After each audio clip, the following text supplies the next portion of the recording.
We already know that modern-day Israel, at least in an earthly sense, had a lot to do with the efforts of the Rothschilds. Some more symbolism that gives that away can be found in the Israeli Supreme Court.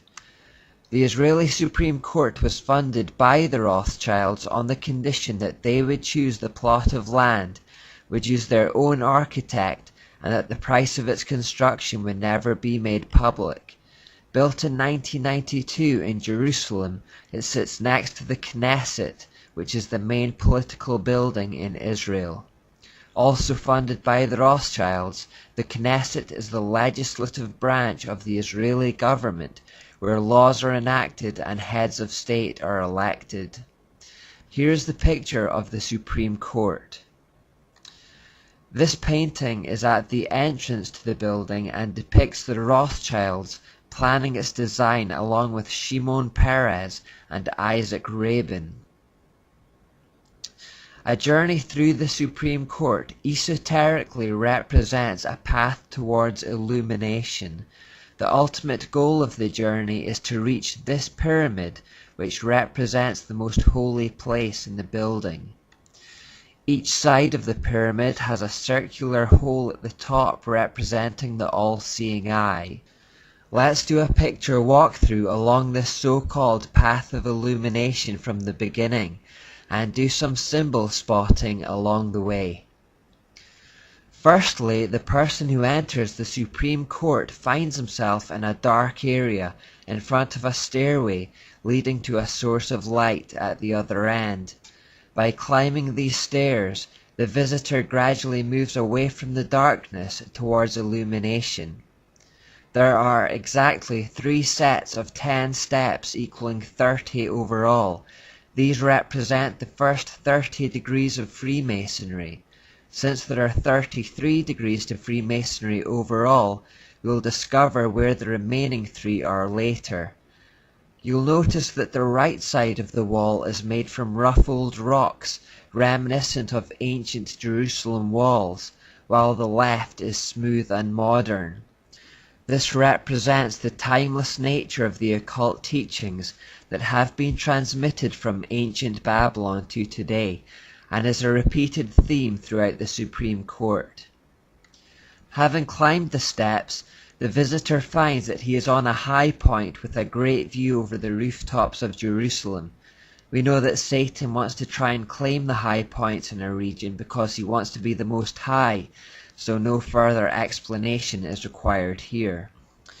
Embedded on the floor is a line which guides the traveller to the entrance of the library, which is placed right underneath the Great Pyramid. This is the path you walk to the holiest place, and of course the library itself represents knowledge. This picture is taken from the 2nd floor of that library. The library is actually divided into 3 levels, symbolically representing the final 3 degrees of Freemasonry. The first level is reserved for lawyers only. The second is reserved for judges only, and the books on the 3rd level can only be read by retired judges. This represents the movement through the degrees, acquiring higher and higher knowledge. The library functions like all occult hierarchies, where some information is the exclusive privilege of a select few. These are the 3 levels of the library. Right above the 3rd level, representing the final degree of Freemasonry, there is this view of the pyramid. This is where the Freemasonry ends and the elite Illuminati begins. Directly beneath the apex of the pyramid is this geometric floor pattern, with a crystal embedded in the floor at the center. There are 6 squares representing the number of man, and each square of course has 4 sides, which is the number that represents the world. The crystal in the center lies directly under the apex of the pyramid.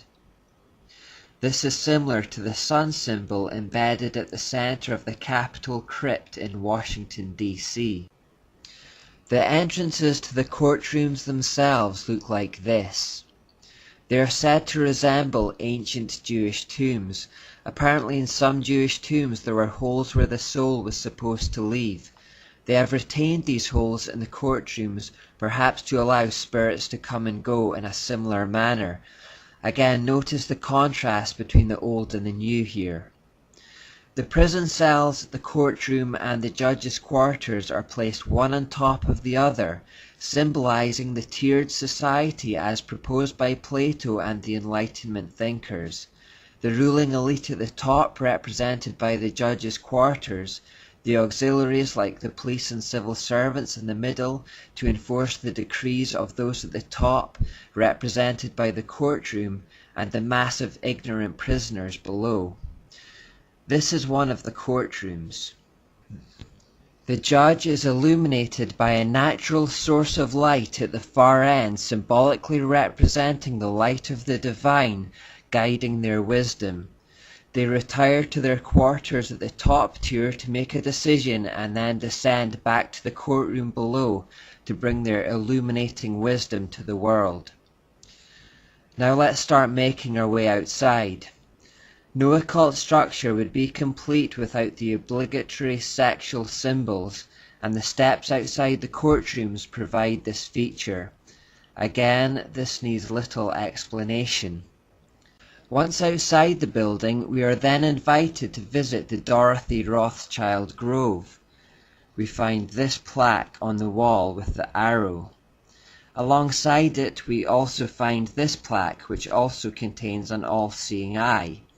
Sorry about the quality of these, I couldn't find anything more clear-cut. When we follow the arrow, though, to the Dorothy Rothschild grove, we find this monument, which is obviously an obelisk, an Ashtoreth pole.